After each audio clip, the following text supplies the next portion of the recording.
And at 10, mini arenas. Why are the mini arenas so damn creepy? Like, they're not scary per se, but they literally tear Ballora to pieces, so that's something, at least. Like, the mini arenas are basically the robotic version of those kids, like, in your neighborhood that are always screaming or causing trouble at all hours of the day.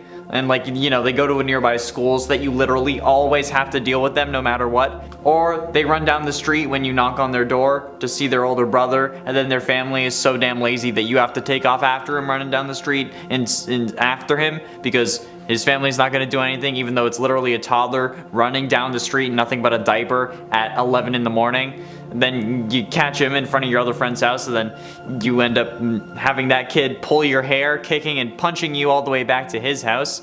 At least he wasn't screaming, because then you might have gotten arrested. Then they don't even thank you. Did I just say all that out loud? Okay, well, my old neighbors were trash. Okay, that's a story for another day, but that's what the mini arenas remind me of, except they can kill me or stuff themselves into my body while I sleep in order to escape their underground storage facility. And I don't think that kid was gonna do that. In at 9, Circus Baby.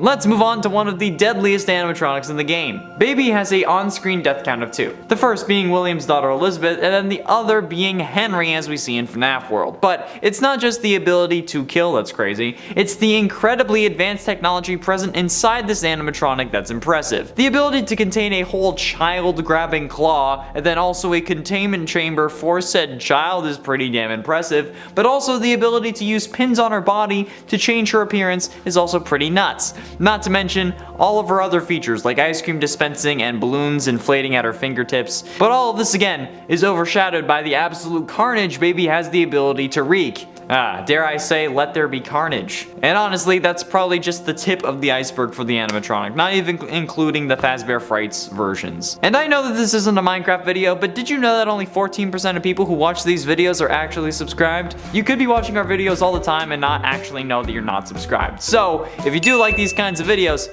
hit the subscribe button. It's free, it helps us out a whole lot, and you can always unsubscribe if you want to, okay? It's not like a marriage, okay? We don't get half your stuff if you choose to unsubscribe. Okay, now, on with the video. And at 8, the Scooper. Now, I know you may be mad and think that this is like a stupid point, but like hear me out, okay? The Scooper may seem like a weird but kinda normal thing, at least by FNAF standards at first, but with the blueprint revealing how this actually works, this thing is an incredible piece of technology. It can inject whatever it ends up scooping with Remnant, a molten metal possessed by souls, that is capable of keeping a person alive after removing their insides, as we see with Michael.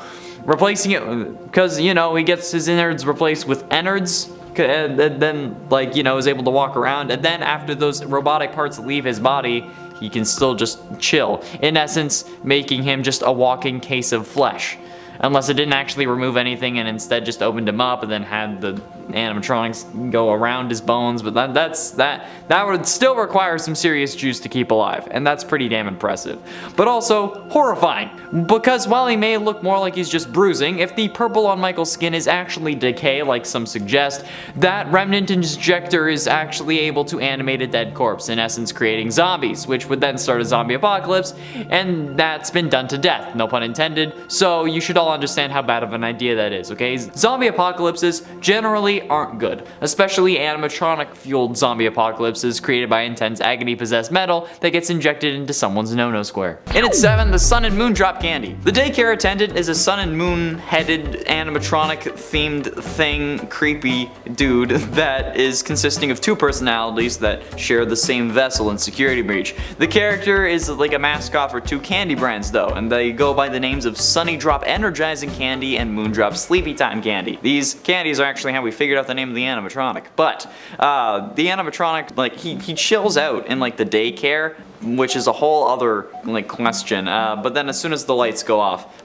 the moon shows up, and it's unknown if moon is activated when the lights go out in the daycare specifically, or if it's just when the area around him is dark. But however, being able to order the candy would actually be kind of cool. It would be a great addition to the app. I mean, it wouldn't really be like, it wouldn't actually be energizing or sleepy candy, because I mean that's just caffeine and melatonin pills. But even if it's like just branded hard candy, I feel like it would be kind of a cool addition. It would in essence be a form of collector's item because of that, and the amount of exclusives that this service could have kind of horrifies me.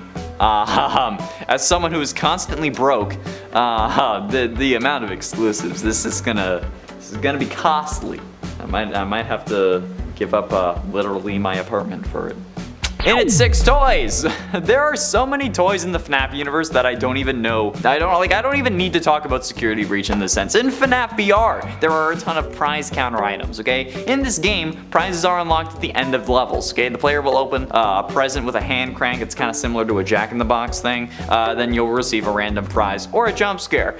There are 105 separate prize items in Help Wanted, and 70 of those are not food items. Even if we went to like the action figures only, much like how McDonald's and Burger King gave out or used to give out toys, the Happy Meals, maybe like the Fazbear delivery service could do the same thing, but not a Happy Meal because, you know, copyright. I don't quite know how it would work. They would need smaller versions of those action figures and whatnot, and I feel like it would be a lot, but it would be a little something extra for the kids who wouldn't really be satisfied having just FNAF branded food, which I mean is understandable. Like, you don't buy food, you rent it. Am I right, fellas?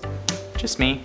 Okay, well, I don't really want to keep a greasy branded pizza box around my apartment as a memory, okay? So like, an optional toy would be a good idea. I also have no FNAF merch aside from that one shirt that I can't find anymore, so yeah. Halfway through into number 5, Exotic Butters. Exotic Butters. Exotic Butters. Cringy white guy aside, despite the terrifying ships involving Exotic Butters with other characters, yeah, sad to say I'm not exaggerating that.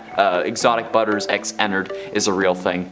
Go watch the video. It would still be nice to have an Exotic Butters joke somewhere in this delivery service. Maybe a certain dish or category of food is made with quote-unquote exotic butters, or maybe they just like sell sticks of butter that are imported from somewhere else. I mean, it would be absolutely hilarious. They could also just do a thing where like you're ordering a basket of bread or whatever, but instead send exotic butters, like kind of like that scene from Sister Location. Or since that would probably cause some issues with people who don't actually understand the joke, maybe just like an April Fool's Day joke thing where like every time you click on a menu item it just says you're ordering exotic butters. I don't know, they may lose business that day, but it would be hilarious, and I feel like Scott doesn't really care about making money, so who knows. I don't quite know how it would work, but I mean, exotic butters is such a low-hanging fruit at this point, and I didn't think about it until Amanda reminded me, which is kind of sad. And for branding, I think that the appeal of this delivery service isn't going to be the food exactly, okay? It's going to be the fact that you're ordering from a place known as Freddy Fazbear's, and that's really the whole driving point behind this business venture. That's what it is, okay? Honestly, the only reason people order from Mr. Beast Burger is because they like Mr. Beast and or want him to notice them, kind of like tier 3 subs on Twitch. Yeah, despite it being a very, very low possibility, because, you know, it's Uber Eats, you still try. And before you tell me it's because you like the food, that seems impossible to me. I mean, unless Mr. Beast Burger is different in the States. Okay, I've ordered it twice and maybe got a couple of the most disappointing meals I've gotten on a delivery app, okay? The worst one was when the driver put my pizza box upside down, but like that's not the point. My point is that if people are going to order Fazbears, it's going to be because it's Fazbear, okay? Even if the food isn't great. So driving home the branding and making it really good and iconic is going to do a lot for them in the long run, especially after the novelty wears off when it first releases. Trust me, okay? I went to school for this kind of thing, so I have a pretty good idea. Plus, also, have you seen this channel? Branding things with FNAF is kind of my thing. Getting close to the end, and in number 3, human robots. This is something I'm sure people won't think is scary, okay? Some scary good, maybe, but hey, the fact that there are robots that are actually able to look like humans is terrifying. Like, that's such a scary thing. In the original FNAF novel trilogy, it's revealed that Charlotte, the main protagonist of the books, is in fact one in a series of 4 robots meant to allow her to grow up properly after being killed at an early age. But not only is she a robot, also apparently she's also baby. At least from what I remember reading about the books, Charlotte's robot was also able to look like baby thanks to the pins on her body that I mentioned earlier. Yeah, that is the epitome of horror. Who in their right mind would think of a concept like that? And then, what if it was real? Like, we would all be goners. Like, imagine the fembots from Austin Powers. That's basically this. And then all the down bads would be trying to give it to them, and then they'd get themselves scooped. I'm surprised it didn't happen in the actual novels, since that one guy had his gears turning, if you know what I mean. And if you do, can you please explain it to me, because I'm not even quite sure what I said there. Penultimately, in at number 2, the spring locks. The spring lock mechanisms is probably the most intuitive thing that FNAF World's invented. The ability to move robotic parts out of the way enough for a human to fit inside is insane, and while it may be dangerous, we also drive over 100 kilometers per hour in huge metal death boxes, so can we really complain? Yes we can. Because while yes, cars have their faults, they are nothing compared to the ability to be both animatronic and suit. And then, that's an incredible feat of technology. People keep saying that spring locks actually exist in the comments, and I don't think that's true, okay? No one has ever given me a source, and it's not a thing, okay? Yet, these are also terrifying because of the same reasons in game. Someone can dress in it and pretend to be a robot, and then everything can clamp down on you in any second, as it has multiple times before. It can trap you, okay? It could, if it were real, crush you, and do everything that we learn about from the books and the games, okay? It would basically just make your life hell for fun, especially when it can be a robot, and the man who was once inside of it can smile knowing that you and all your friends can't fight off a huge hunk of metal. But also, I would never get into one of those things. Even if there hadn't been an incident, that seems like a final destination moment. I wouldn't do it, even if it's in my contract. If they tell me get in this or you're fired, I quit. God. Or actually, no, I let them fire me so I get a severance package. If they have one. And then I can sue them for wrongful termination. And finally, in number 1, the Illusion sound discs. I used to mention these a lot, at the very least, because these are astounding. If you didn't already know, in the original FNAF novel trilogy, it was revealed that the Twisted One's animatronics used discs that changed how others saw them, basically creating an illusionary appearance using sound emitted from that disc that messed with your brainwaves. However, the mere existence of these discs puts everything we know about the series into question. How do we know that anything is real? FNAF 1 has us hallucinate multiple different things like it's me, along with multiple news clippings and posters. What if that was all the discs? And if it was, what if other things were changed by the discs as well? What does the pizzeria really look like? Do the animatronics have different appearances than what we actually see? Are they more rotten? And given that they were leaking mucus and blood beforehand, I feel like they should have been decommissioned. But if this technology existed, I would have trust issues even more so than I do now. Honestly, this might exist, and we just don't know about it. Disney is probably using it because they're the evil corporation of the world, right? That's a thing, is that we're never getting sponsored by Disney, but that's fine. And 10 Pirate Ride. Given that this is already in the style of a game in FNAF VR, certainly does help in porting this to an arcade cabinet, but there would be some things that they'd have to change, like turning it into one of those classic shooter arcade games where the screen scrolls as you fight off bad guys threatening innocent civilians, and it tells you what to shoot and what not to shoot. Yeah, that's the kind of arcade game I see this as, except instead of scrolling sideways, it moves forward like the cart does in the ride in FNAF VR. It could just be a simple aim and shoot kind of thing, but maybe they could add some animatronics sneaking in and throwing some cake or pizza at you that you'd have to shoot to block. This would be in order to end the game early, so that you'd then have to pay more tokens, or just straight up money depending on how the system was run, but based on modern practices I think it would be a token system because it probably would end up making them more money in the long run. And at 9, fun with Plushtrap. Fun with Plushtrap is a simple game that would operate much like it did in FNAF 4 for the arcade cabinet. Despite having more of a presence in FNAF VR, the simplicity of the controls in FNAF 4 would be exactly how this game operates, just in an arcade cabinet, which would require you to just push a button to get the light to shine, and then you let go of it to turn it off, and allow Plushtrap to move, giving you the 60-second countdown to a jump scare if you fail to stop him before the timer, or if he gets to you before you stop him. It's a simple game with a simple premise, but it would work incredibly well for an arcade machine, and I think plenty of people would play it. And maybe you could have multiple levels like Donkey Kong style, with various smaller nightmare animatronics like Fun with Nightmare Balloon Boy, Fetch, Mini Arenas, etc. Assuming that Plushtrap isn't a form of Fetch already. And today, Plush Babies.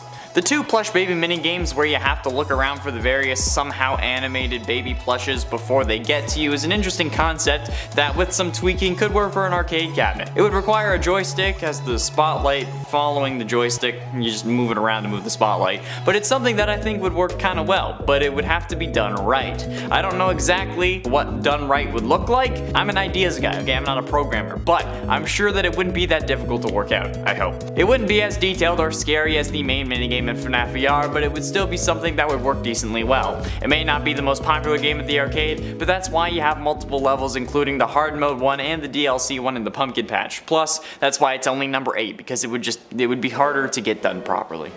And it's 7, Nightmare Animatronics. While not the epitome of horror, the Nightmare Animatronics are certainly not the nicest of fellows. Not only that, but they are in fact not real. They're supposed to be in your brain, which makes them even more terrifying if you ask me. Because not only do these illusions cause horrific visions to anyone who knows about them, they also end up killing a coma patient. Crying Child, as we know, is in the hospital in FNAF 4, making this game just a nightmare. However, getting caught by one of these animatronics causes him so much stress that he actually dies, which is absolutely insane when you look at it like that.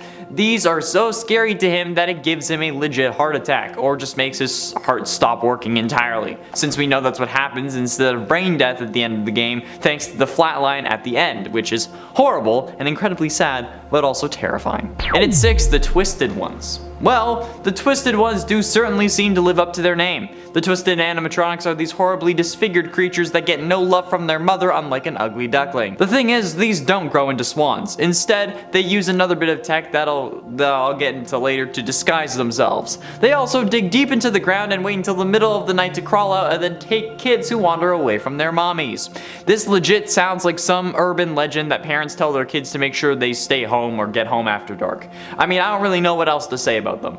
That's the way the news goes. Halfway through in number 5, Fetch. Fetch was introduced in the Fazbear Frights books and is a robotic dog made by Fazbear Inc. that gets a little too loving.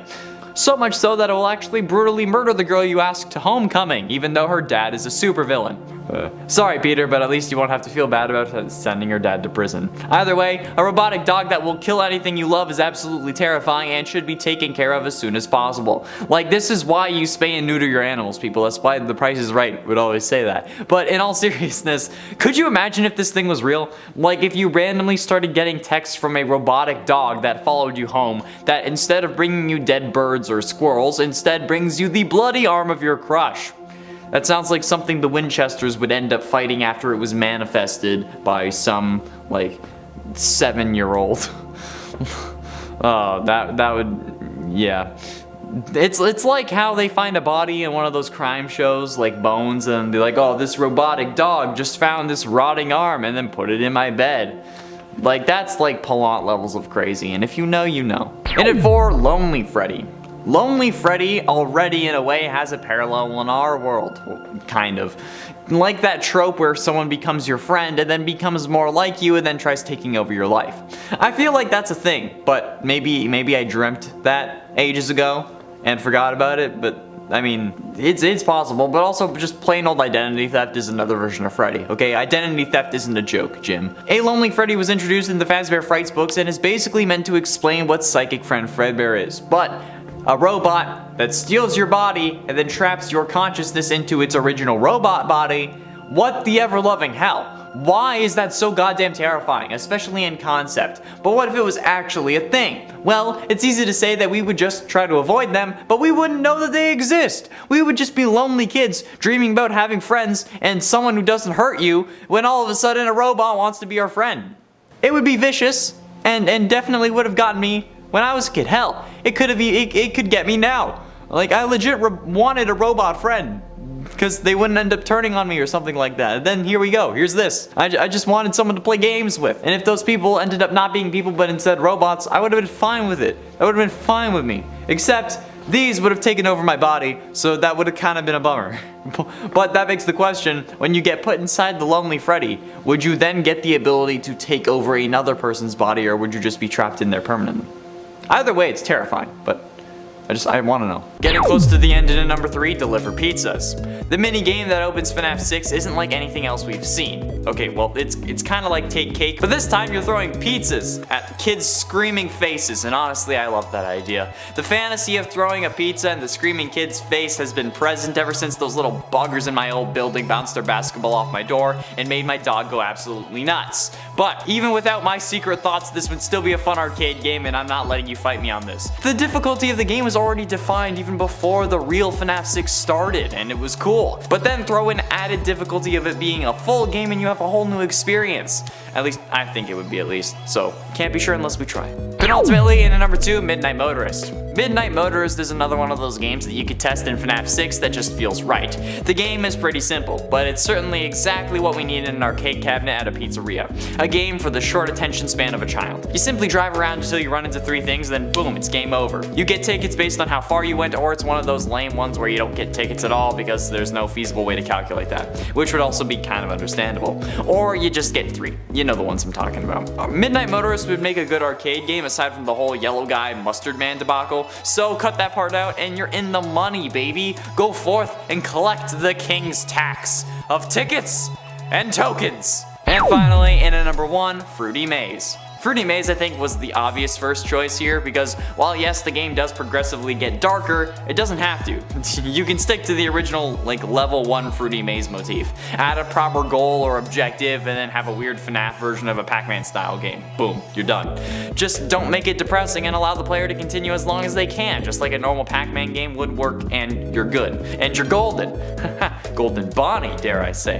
And maybe throw in a certain level where it's like the messed up dog, flowers, and blood kind of thing just to make sure it's authentic, because knowing these comments, you'll all be disappointed and even get mad if these things don't turn into something dark and twisted. I don't know about something like new being added to the series in the real world, but I don't know if you'd want that to be twisted and disturbing. Like if it was a new arcade game, for example, but something like Fruity Maze, you'd insist on it. So yeah, I know you're all sick, and I love you for it. And at 8, Vani. With Vani being an upcoming villain and already one of the most popular characters in the series, there are bound to be plenty of costumes of her. However, this one from Rojito Uwu on Twitter is probably the most accurate and creepiest one I've seen. Vani being a reluctant follower does in a way technically make this a Glitchtrap cosplay as well, but we won't really talk about that because that's not what counts. This costume is probably the most realistic costume on this list because, well, Vani in the games ended up making her own suit and is just a human inside, whereas like the other characters like Scrap Baby or Springtrap are animatronics as well as sometimes part human, be it soul or another body. And Rojito's costume follows the exact same concept as Vani, just a person who makes their own suit, which makes this potentially one of the scariest things of all. I mean, technically it's not the same thing because they're not possessed and enticed to make it by the person possessing their brain, but I mean, it's close enough. I mean, they could be possessed for all we know. I don't know. And it's 7, Happiest Day. The Happiest Day minigame is some of the most important lore and moments in the series, with the original missing children from the first missing children's incident from 1985 getting their souls released, showing that there are multiple ways to deal with what would later be called Remnant, the infusion of metal and soul, or rather metal and extreme emotion, or maybe in Springtrap's case, metal. Get it? Because his human meat is also in the suit. Never mind. Either way, the Happiest Day minigame is not a simple one-shot minigame. There's some build-up to it. It's like the main story of FNAF 3, so seeing those various minigames and glitches come together into a single arcade cabinet would be a beautiful sight. Almost as beautiful as Glamrock Chica. I mean, as my idea for a real FNAF pizzeria, which you should go totally watch, by the way. It's in one of the corners. I don't know which one anymore. And at 6, Claw Machine. This is pretty dark, but you people seem to love that kind of thing. So what about a claw machine that was designed to be Baby while she was grabbing Elizabeth? Is that too far? Like a claw machine that's built to look like the baby animatronic on the outside with a window on the stomach where the claw would come out. And that's where the claw machine is. I think that would not only be a fun way to make it a FNAF themed claw machine, but it would also be dark as hell, and I love that kind of thing. Plus, it's about a fictional death, so it's not really distasteful. The idea also stands that this is something out of the box for this list, and I wanted to see what you thought about it, rather than just ranting on about the various minigames in the series for 10 minutes. However, it's time to get back to that, so moving on. Halfway through into number 5, Corn Maze. Corn Maze is one of the most stressful games in all of FNAF VR, compared only to the likes of the hallway from that very same DLC. Corn Maze revolves around you walking through a maze made of walls, not corn. for some reason, in search of colored keys. These keys unlock their respectively colored gate and result in you winning. However, Grim Foxy is chasing you and he always knows where you are. The only way to really get him off your tail, pun intended, is to hide behind cardboard cutouts after he notices you. The maze is also filled with clusters of crows that will alert Foxy to your location if stepped on, which will result in him finding you faster, as well as scaring the living hell out of you. This game, in the same vein as the Help Wanted flat mode version, but controlled with a joystick and buttons, would work incredibly well, and you wouldn't have to find all 4 keys to unlock a secret one. You just don't have a secret one, and you're golden. Man, I'm a genius. And at 4, Security Puppet. Ah yes, Security Puppet. One of the 3 mini-games required to play through to completion for the Lore Keeper ending of FNAF 6. And let's be honest, you should always play mini-games through to completion, otherwise it's just mean. The Security Puppet minigame was pretty simple. Keep the assigned child away from the exit. However, the only catch is that there was no assigned child until the 3rd time booting up the game, where the child will already be outside, thus you failing. We know that this child is Charlie, who goes on to possess the puppet, and this was the only time we've seen a kill from 2 different angles. However, a game kind of like a Where's Waldo kind of thing with security bracelets seems like a wonderful and simple idea, especially when we know what the character is really trying to prevent. Would there be a green bracelet character, or would we only be looking for the green band? I don't know, it would be up to Scott. Also, Scott, or I guess whoever takes over next, please do this. Getting close to the end, in at number 3, Glitchtrap. We know my issue with Glitchtrap, alright, okay? We know that I just want to watch William Afton burn and then leave him there permanently, hence why I'm wearing the costume.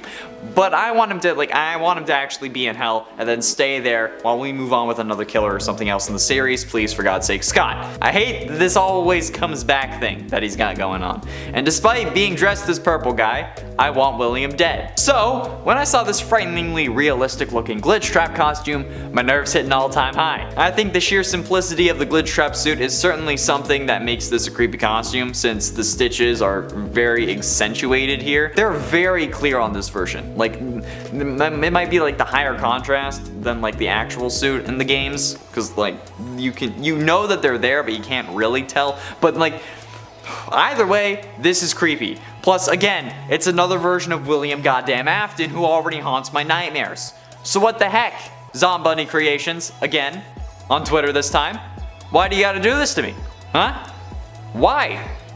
Bro? And ultimately, in at number 2, Twisted Freddy. Holy ever living hell, okay? This is a horrific masterpiece that I could only hope to achieve. This full body Twisted Freddy costume is probably one of the most horrific FNAF costumes I've ever seen. Especially because I believe that the Twisted Animatronics are probably the scariest version of the animatronics present in the novels, and a solid tie for the scariest animatronics alongside the nightmare ones from FNAF 4. This is some pretty damn expert craftsmanship if you ask me, though, okay? This is a full body suit, and it blows my freaking mind. Like, look at this. It would weigh a ton, and it would definitely need a hander, especially if my clumsy was the one walking around in it, but it straight up looks like if Freddy Krueger were an animatronic. And I mean, I'm not mad about it in the slightest, but like, it's still freaking creepy. So, well done, DeRegular Sauce, who is the Twitter user behind this glorious creation. Well done. And finally, in at number 1, Withered Bonnie. This Withered Bonnie cosplay is probably the scariest damn FNAF cosplay I've ever seen. This is incredible and comes from the YouTube user The Nick of Time. At first, I legitimately thought that this was CGI instead of an actual costume, but lo and behold, it was just an insane costume. Glowing eyes and seemingly actually aluminum parts, and a chest that opens up that you can push it out with your other hand, which is honestly actually a decent scare. Frankly, in the video I was kind of taken aback when they did that, so in real life I'm sure that it was results in at least a bit of a jump scare, but this kind of thing always impresses the hell out of me, because like the closest I've come to making a full costume was when I helped someone work on one of theirs. But that's the closest I've gotten. Hey, I made like a lightning bolt for the chest, and I made paper cup, like bracers, that's about it. This is hella impressive to me. I don't understand how people do this. And at 10, Halloween Special. Given FNAF's track record with various expansions around Halloween, I feel like it would only make sense to have some form of Halloween special thing around these delivery restaurants. Whether it be a special menu item or maybe like even a discount. FNAF has released so much Halloween DLC with FNAF 4 and FNAF VR that it would just make sense to have something to do with Halloween with this delivery service, okay? And like I said, whether it be like a limited menu item, like maybe like some candy from FNAF VR, or as Amanda suggested to me, chocolate cockroaches, since apparently you can eat cockroaches in FNAF VR. Apparently it's also required to get the Let's Eat achievement, which is hilarious, but it could also just be like a random Halloween theme for the store, alright? That you can just like as you're scrolling through, you can see like Springtrap or the puppet watching us while we just scroll and needlessly spend our money only to make us sit on our couches and watch more YouTube. I mean, like if you're watching us, that's probably the best way to spend the inevitable end of the world, but I mean, like, come on. And at 9, Fizzy Fast. Fizzy Fast is a set of items that can be found in Five Nights at Freddy's Security Breach, and using them, or like obtaining them, actually increases the player's stamina, and they can be found in different locations around the map. Fizzy Fast appears to be a Fazbear Entertainment branded soda line, featuring the main animatronics of this game, and sold like exclusively at the Pizzaplex. Each member of the animatronic band is featured on the cans, and they have like a flavor that represents their like color, I think, which is kind of weird, but that's a whole other thing. Okay, there's an orange flavored Fizzy Fast sponsored by Glamrock Freddy. It was located in like a control room when you first enter basement 1. There's a sour lime flavored Fizzy Fast sponsored by Montgomery Gator. I mean, it could have been something other than lime. I feel like lime, so like gotta do the lemon and lime to actually make it work, but whatever. Pink lemonade sponsored by Glamrock Chica, and a grape flavored Fizzy Fast sponsored by Roxanne. Again, I feel like there could have been better options for that, because I mean, like, she has hardly any purple on her. She has more red, so you could have done cherry, but you know what, that's just me. But having those cans, or even just that kind of branding available on the app, would be pretty sick, even if it's just like in the style of like those Funko soda cans, you know, like that have the figure inside, or maybe it's just like a beer cozy or something. That would be fun. And at 8, themed meals. Just like how McDonald's has like the Happy Meals, Freddy's could have some form of themed meals as well, whether they be based on the games or on a favorite animatronic. I think that there would definitely be some form of like pizza, it's like a food theme that you can order, especially with the pizza. If there aren't like different combinations for the different popular animatronics, I'm gonna be mad, okay? I need to be able to order Chica's favorite pizza mashup, okay? I need the Freddy Fazbear meat lovers, or maybe the Monty Gator meat lovers, because he's a crocodile, and the crocodiles are meat. You know what I mean, okay? The Freddy Fazbear one might have like anchovies on it, because like he's a bear and anchovies are fish, you know? I think it would certainly help make this place feel like more of a Fazbear delivery service than just another pizza restaurant, okay? Like how Mr. Beast has like the whole like Carl's grilled cheese, or like the Chandler burger on his store. Yeah, this is that kind of concept, except it's just themed for animatronics instead of people. And at 7, Ennard. Costumes don't really have to be elaborate to be scary. Take for example this Ennard cosplay by YouTube channel Skywarped33. The entire endoskeleton spaghetti bits aren't there, but the lights and sounds make it even more frightening than you'd think. The face also opens up, and I think that we all know how I feel about animatronics who can move their face at will at this point, okay? It's not something that should be allowed. However, even without all the parts and the eyes, this Ennard cosplay is not something I would want to run into in a dark alley, especially not after that goddamn vent repair minigame. That caused me to have some serious issues, okay? It's rough, okay? I used to like spaghetti. Man, like now what am I supposed to do? Halfway through into number 5, Buff Helpy. Okay. This may not be a cosplay, but Buff Helpy is probably the most disturbing non-cosplay character I can really include on this list. If you didn't already know, Buff Helpy is a meme that was created on a Daco FNAF meme review video and has ever since been haunting him and the rest of the community.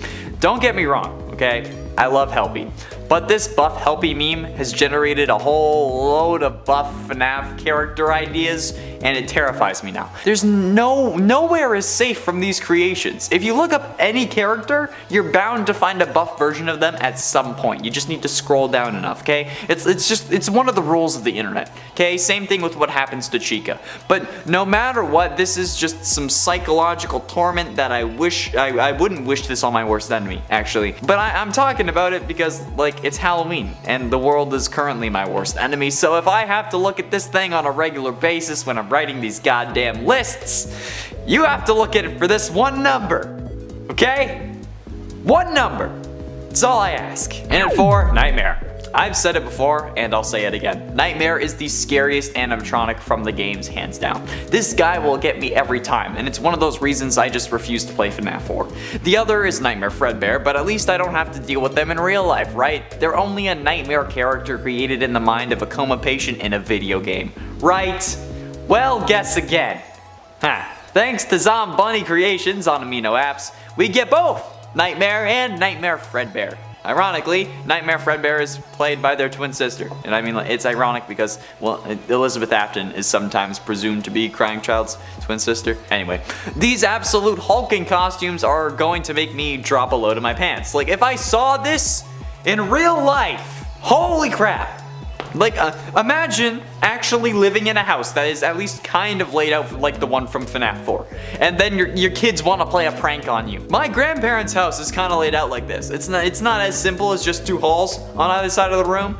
But like, they have the master bedroom does have 2 doors.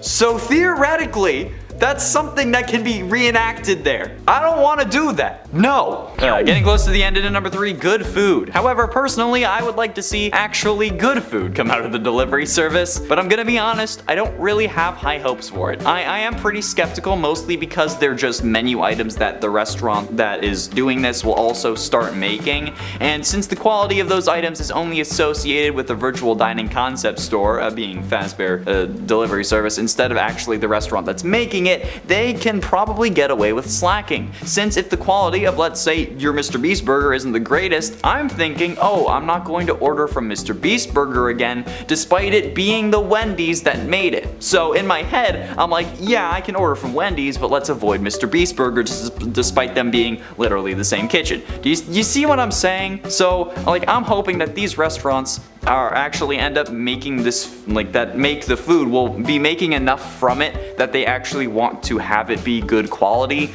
even after the initial wave of orders, okay? I also hope that we'll have more than just like pizza and like the same pizza that the place would make regularly, okay? For some reason, I have the idea of like pizza balls from the Multiverse of Madness, okay? Because honestly, that would be unique and that would be awesome. But like, that, aside from the pizza rolls that they initially said that they would have, okay, the ones with like the unique twist and game tie-ins that we still have no idea what that means. I want more unique things than just pizza rolls. You know, you get me? But ultimately, in at number 2, inside jokes. Now, this kind of goes hand in hand with the exotic butters thing, but I'm thinking like fandom specific jokes. You know, like, yes, exotic butters, but what about the rest? Amanda suggested Coffee's Coffee from Scott's other game, A Desolate Hope, and honestly, I think that that's a great idea. I mean, Coffee's character is canon in FNAF thanks to the FNAF 3 VR Easter egg where Coffee can appear on your desk, and maybe A Desolate Hope is one of the in-universe Scott's other games that he made before he was being paid by Fazbear to start making fun of their tragedies.